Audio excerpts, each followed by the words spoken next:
Hello there, this is Stormdog, and today I'd like to talk about Coma. Coma is a 2019 Russian sci-fi film with a dash of action.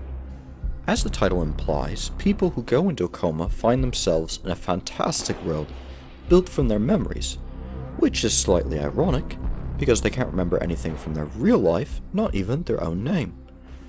Over time, due to familiarity with the areas built from their memories, they realize which areas they created. Each person usually ends up developing a special power, such as super strength, healing, or the ability to map this absurd world. However, there are dangers here, monsters that seek to hunt down and convert these dreamers to monsters, or even guards and soldiers that inhabit areas where somebody remembers there being said opponents in the real world. Eventually, we do get some big twists that accelerate the plot as almost a race to the finish, but along the way, the visuals are absolutely astounding. I've seen many people say that this movie takes many cues from Inception or The Matrix. I would say both of those are stronger in plot than Coma, but such entry-level comparisons reveal a North American-centric education in pop culture. I really enjoyed the stalker vibes I got from this movie, especially in the first half. Russia has its own fine history of sci-fi called Fantastica, which has its own ideals and values. This film may remind you more of Roadside Picnic by the Strugatsky brothers. It wasn't quite as introspective or metaphysical as the Metro novels, nor anywhere near as claustrophobic or in parts depressing. I can see where the visual comparison to Inception could be made, but this film does much more in interacting with the environments, more to the level of a superhero movie. Gunfights happen between areas with gravity oriented in different directions, with characters jumping from gravity to gravity like something out of a video game. I'm not sure there's been a popular video game that plays this out as fully as this film. Maybe the game Inversion, although I don't feel it delivered on what its ad campaign promised. I recently started checking out Russian action movies after seeing the film Balkan Line, which is a brilliant movie. If you're familiar with the film, you'll no doubt argue it's Russian propaganda and not entirely factual.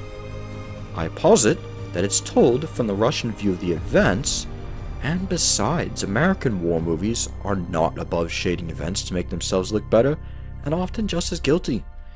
Every time I mention a movie with a protagonist from a country that is currently or was some flavor of communist, someone comes in the comments saying it's communist propaganda.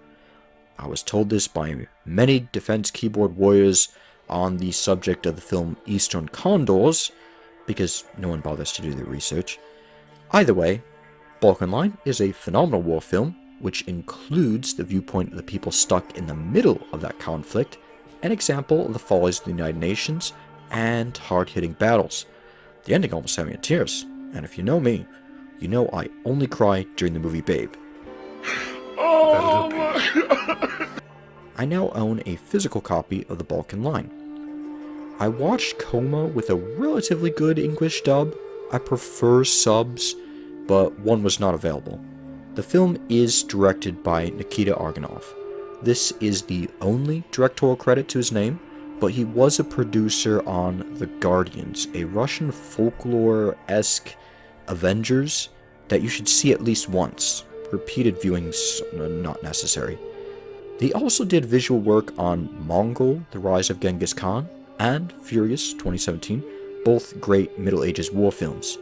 In the lead for the film, we have Renal Makhmatov from the film Attraction and its follow-up Invasion, both of which come highly recommended. As the super strong field commander of the Dreamers, we have Anton Pushminyov. He also starred in the aforementioned Guardians, the Balkan Line, and a couple episodes in Season 3 of Tom Clancy's Jack Ryan.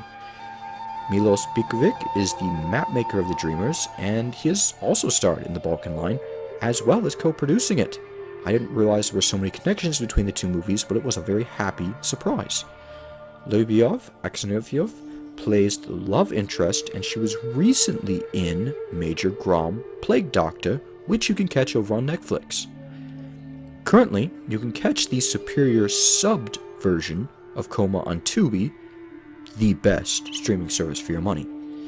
If you like sci-fi with great visuals and unique action with a dash of monsters, this may be the film for you, and it may just introduce you to a new industry of action films you've never encountered before. Until next time, this is Stormdog.